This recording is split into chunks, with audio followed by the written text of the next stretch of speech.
What do you think makes a plant bad? It is a really interesting question to think about. Some people define plants bad based on damage, health, recharge, etc. And most worlds sometimes can only have one bad plant in them. Others might even have none. But there is one certain world in PvZ2 that, while being possibly the greatest world in the whole game, has many of the worst plants in it. And the world I'm talking about is none other than Neon Mixtape Tour. Neon Mixtape Tour was the 9th world that was released in PvZ2, and it introduced 6 new world plants and 2 new premiums. In order of accessibility, the 6 new plants are Fat Beet, Celery Stalker, Thyme Warp, Garlic, Spore Shroom, and Intensive Carrot. And the premiums both being Cactus, returning from the first game, and Electric Blueberry. So before I begin, I just want to mention that 2 of these plants I won't actually be mentioning in this video, just because I actually feel like they're really good plants and overall don't really deserve a spot here for being bad. But anyway, with that out of the way, let's review the first of many bad plants in this world, that being Fat Beet. Fat Beet is a 150 sun cost plant, has somewhat of a quick recharge, and is introduced right after you beat day 1. What he does is that once zombies get in a 3x3 radius around him, he will start attacking somewhat similar to Gloomshroom from the first game. And he might as well be a Gloomshroom, but a very, very weak one. You see, Fat Beet does barely any damage. Now, in comparison to something like Electricity, yes, he does a lot, but he can barely do any damage. It takes quite a while for him to actually kill a basic zombie. He does attack quickly, but he is extremely weak. Like seriously, you just paying 150 sun, which is the exact same as Gloomshroom, unless you want to count the fact that it's an upgrade, so you have to add Fume Shroom's sun cost. But you're basically paying a 150 sun cost, 150 sun. You're just paying 150 sun for a very, very, very much weaker Gloomshroom. So yeah, he might be able to attack quick, which might make you see that it does kill zombies, but that's only because he attacks quick, not because he just does actually do a lot of damage. You know, he's very weak. But anyway, now with that aside, let's move on to the second plant. A plant that is very close to being extremely good, but unfortunately its gimmick is countered by one very small thing, that being Celery Stalker. So Celery Stalker is a 50 sun cost plant that you unlock after beating day 5 of Neon Mixtape Tour. Essentially what he does is that once a zombie walks right in front of him, he will come out of the ground and start attacking the zombie from behind. And once the zombie dies, he will stay out of the ground for a little bit, and then he will come back on the ground waiting for the next zombie. So if you listened, then pretty sure that you can probably already see the problem. The amount of time he stays out of the ground. You see, because if you were to play this world, then you already know how incredibly dangerous all of the zombies can really be if their respective champs are playing. And even the basics can be really dangerous when certain champs are playing, because during Punk they eat a lot faster. And Celery Stalker, because he takes a really, really long time to come back into the ground, he is not gonna have enough time to be able to hide again before he dies. Because if Punk Jam was playing, then the zombies, even one zombie is gonna have enough time to actually kill him before he goes back to the ground. And if he doesn't, the next zombie is gonna be able to do it in one singular bite. So yeah, he is a really cool plant. He does quite a lot of damage. At level 1, he's almost able to kill an entire bucket head before it comes out of his range.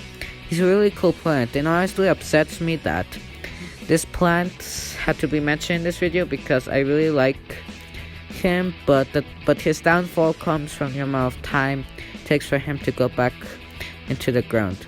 Maybe if they were to change and make it slightly faster, because why is he gonna be off the ground if there isn't a zombie, aside from maybe playing defensively? But yeah, unfortunately it sucks.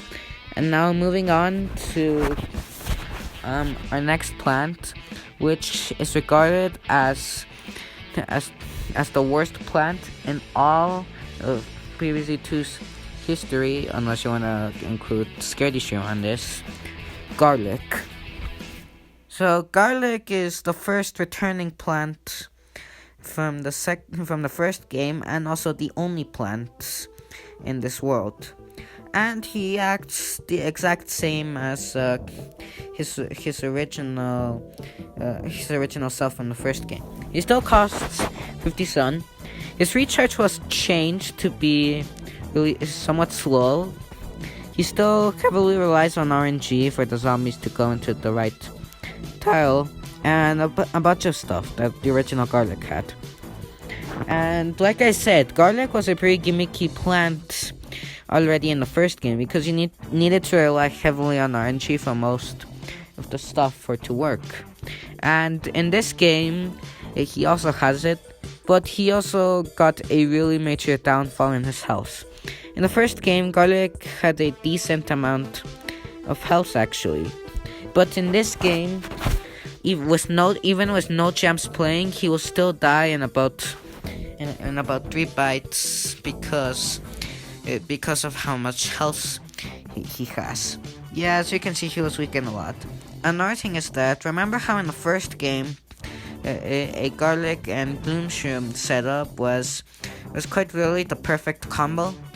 Well, like I mentioned earlier when I was talking about Fat Beats, he's basically just a weaker Gloom Shroom, and why would you be paying 150 sun for what is a weaker Gloom Shroom and somewhat cheaper Gloom Shroom?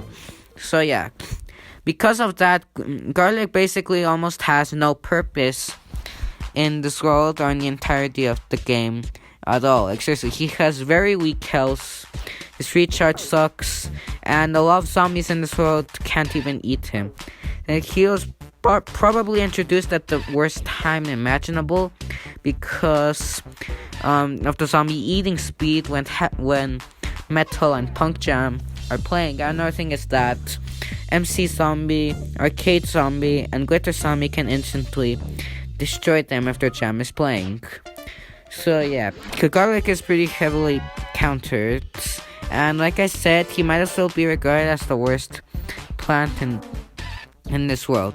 But now, anyway, with that out of the way, let's talk about another plant that has the same situation as Celery Stalker, where the gimmick is really good, but unfortunately it wasn't really executed that well, with one major downfall to it.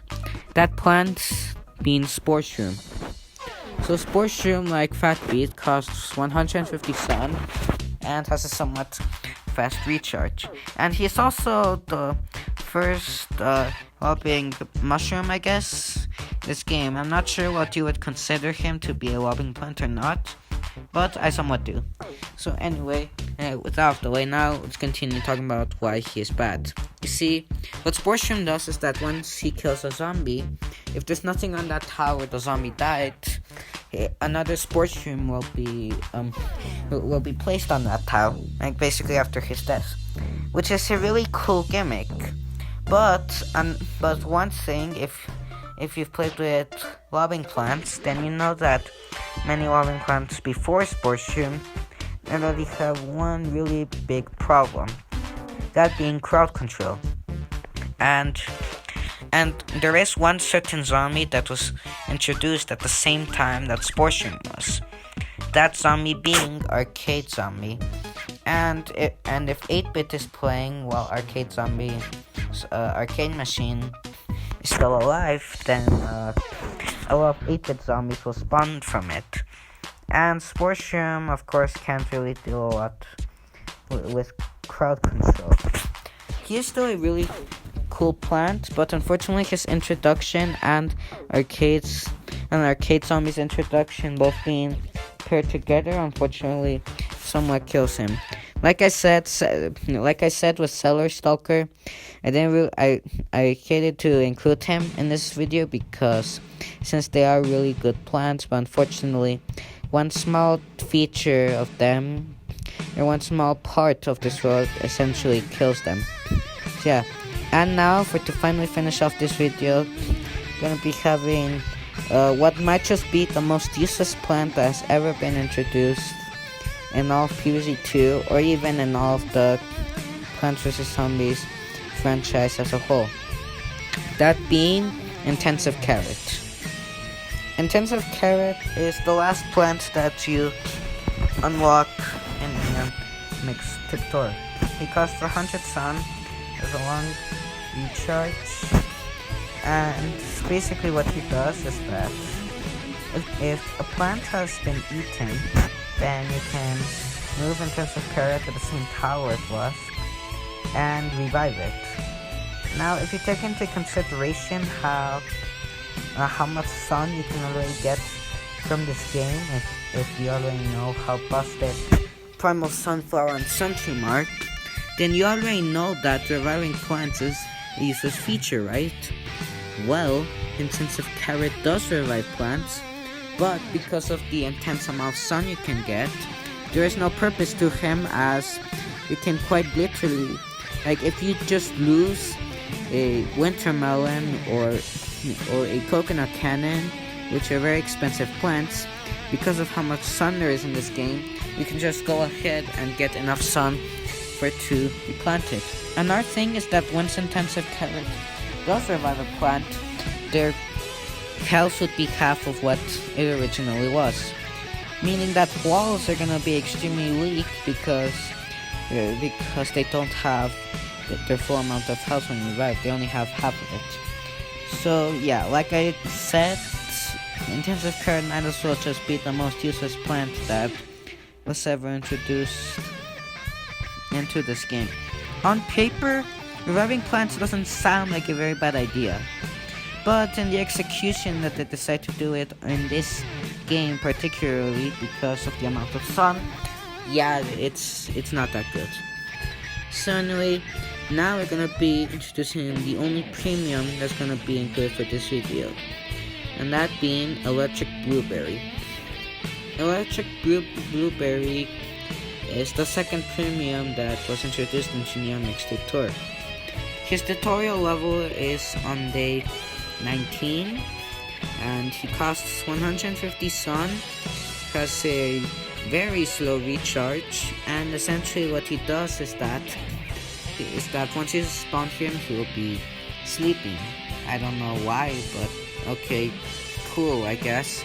But anyway, he would be sleeping, and then after a little bit, he will spawn a thundercloud, which will go to a random zombie in the lawn. So first of all, there is the fact that Electric Blueberry takes a while for it to actually spawn a thundercloud. Seriously, it takes a very long time for it to do it.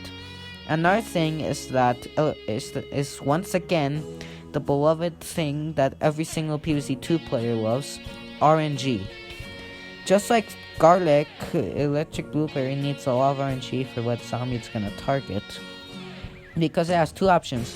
Either it can target the bucket head that is right about to enter your house when you have no lawnmowers, or the basic zombie that is that just entered the lawn. Another thing is that Electric Blueberry rarely and very rarely targets it can target gargantuars.